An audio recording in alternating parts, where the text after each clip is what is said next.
Hello everybody, just making a quick video to talk about these last few months that I've been learning how to drift.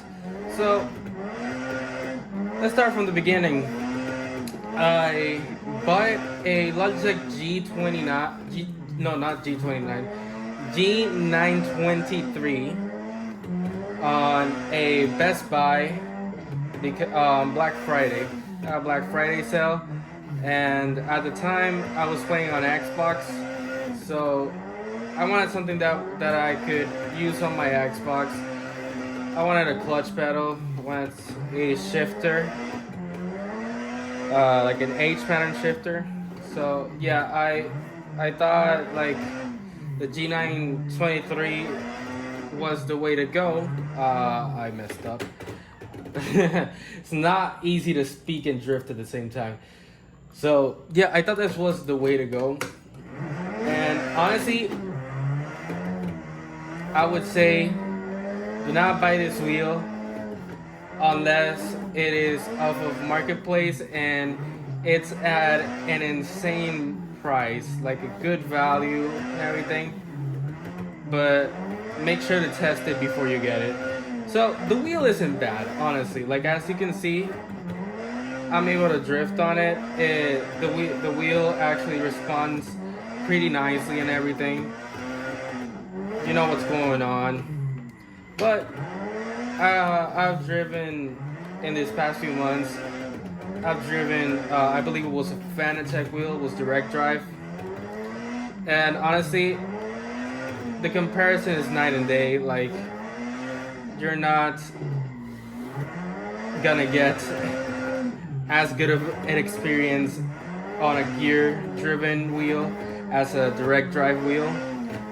But if you can find a good deal on something like a T300 from Thrustmaster, which is a belt system, I would go for that as well, because I haven't driven those personally, but they say it's a lot more smooth. And honestly, belt versus gear, like logically that's gonna be like butter smooth in comparison. But yeah, I would say stay away from gear driven wheels. The technology is just outdated by today's standards. And if you are gonna buy something new, don't do the same mistake I did. Just go with a direct drive wheel. Like, I was eventually gonna upgrade a PC, so and I did on my PC. As you can see, this is Assetto Corsa with some modded car packs. And yeah, I eventually knew I was gonna upgrade a PC, so I could have just gone for the R3, the Mosa R3, but yeah, I just didn't do good enough research, and yeah, I ended up making not the best decision, but honestly, not a bad decision. Like, trust me guys, this wheel isn't as bad as a lot of people paint it to be. Like, people on the internet will say that this is the worst wheel in the world, and dude, seriously not bad. Like, as you can see, you can learn how to drift just fine on these. If I can, which I am a horrible driver, if I can learn on this wheel, then you can too. And you can, it's all about having fun. But like I said, just get the wheel if you're gonna get it used. Don't get it new, because for the price that this wheel costs, like, it's better to spend a little bit more money. Because here's the thing, what this wheel costs is pretty much the same price as the Mosa R3, and the Mosa R3 is usually on sale, and it's even cheaper than this. And sometimes you can even find the Mosa R5 for the price of this wheel. So if you're on console, you could get the Moza R3 if you want the clutch pedal. You can get the clutch pedal, and there you go. Because the reality is that you should never drift with 2 pedals. You should always have 3 pedals, because the clutch is essential for drifting. But yeah, you can, in some cases, you just need to spend like $40 more ish, and you get a Moza R3.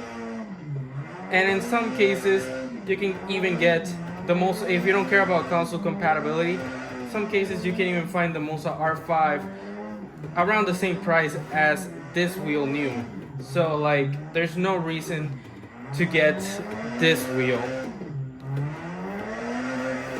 So yeah, to close the chapter on what wheels to use, in my opinion, go for Moza. They have the best ecosystem at the moment, and the best compatibility when it comes to games out of the direct drive competitors.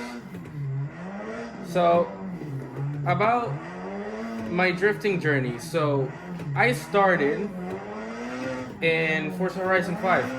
So, Forza Horizon 5 is a simcade. It's not completely realistic.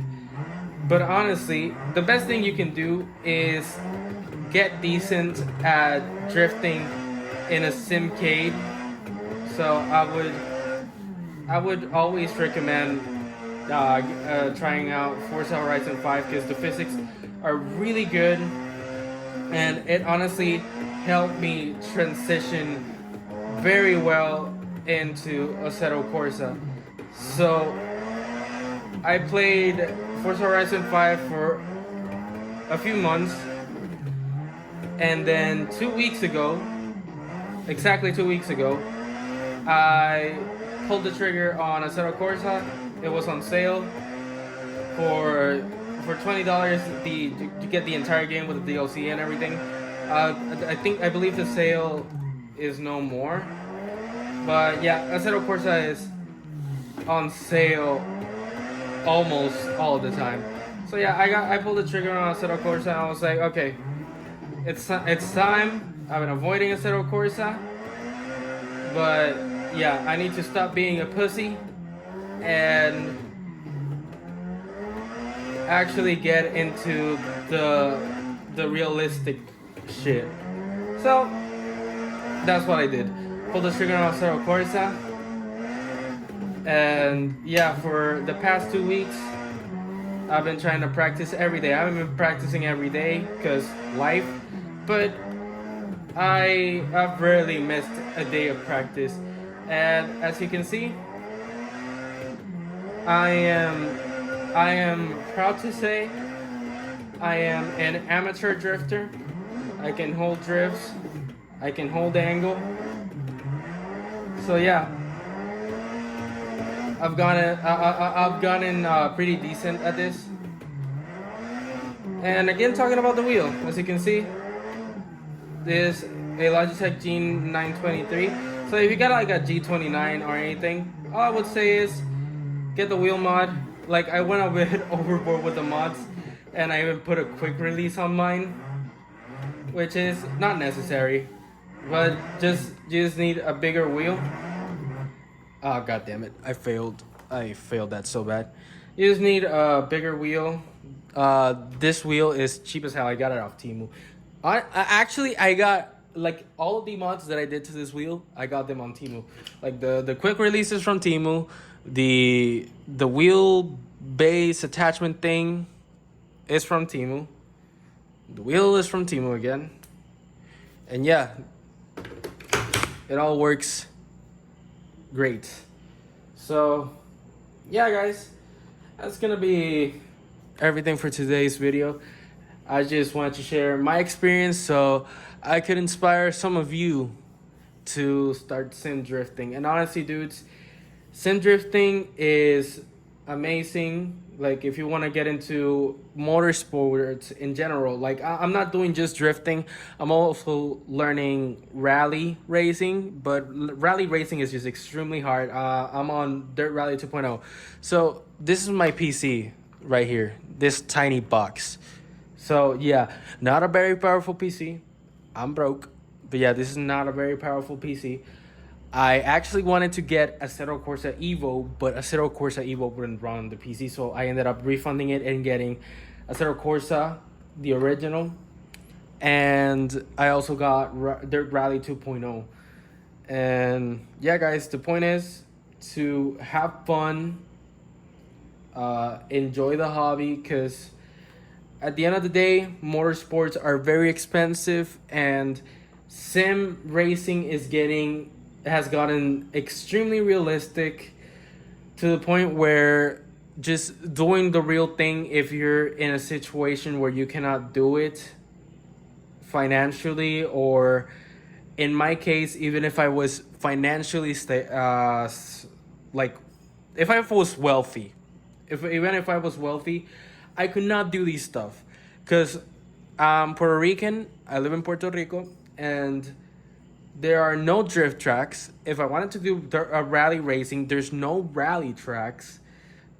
So even if tomorrow I became a millionaire, I built a drift car, I built a rally car, it wouldn't matter, because there's no places in my country where I can do these stuff.